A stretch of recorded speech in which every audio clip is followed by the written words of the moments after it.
Where your treasure is, there will your heart be also. God has hidden unlimited treasures in His Word.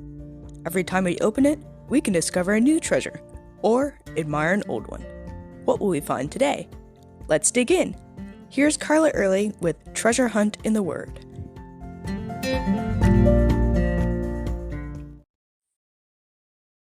We make thousands of decisions every day.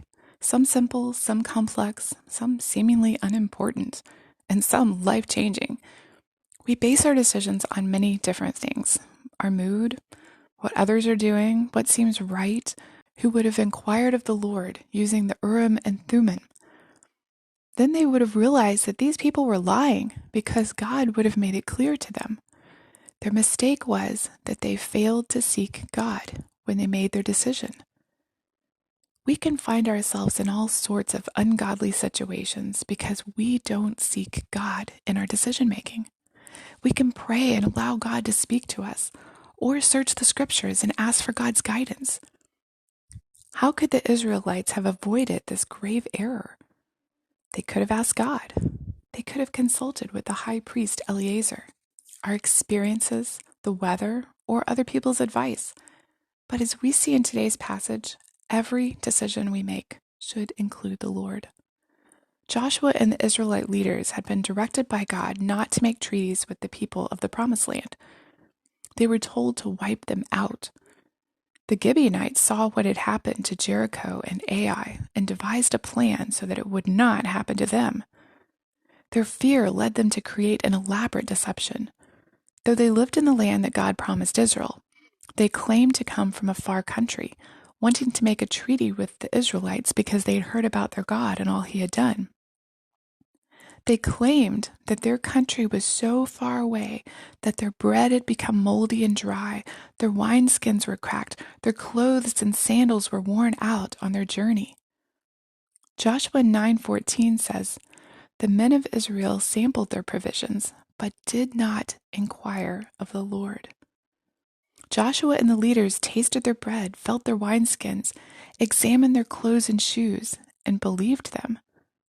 As they made the treaty with these deceivers, the master deceiver stood in the background, rubbing his hands excitedly. He'd found a way to stay in the land after all. This bad decision led to all sorts of problems.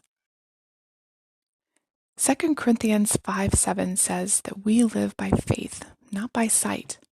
In this case, we could say that we should live by faith and not by our five senses. The leaders of Israel made a wrong choice because they relied on what they could see, smell, touch, feel, and hear to make their decision. But each of those senses were being deceived. The Gibeonites were very thorough with their deception, as Satan usually is. After all, he was a liar from the beginning, and that was a long time ago. He knows all the tricks. He knows how to seem very convincing. By all human perspectives, these people seem to be telling the truth.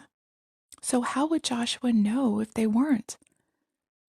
Appearances can be deceiving, but God is not. In our thousands of decisions a day, most of the time we don't intentionally leave God out. We just tend to rely on our own judgment instead of stopping to consult the Lord for His guidance and discernment. Without asking counsel from God, we cannot have the mind of the Lord in our speech and actions. In your story, if it were written, what would it say of you today? Would it say, "But she did not inquire of the Lord, so she made a big mistake"? Or would it say, "After prayer and searching the scriptures, she obeyed the Lord and glorified Him"? As always, we'd love to hear from you.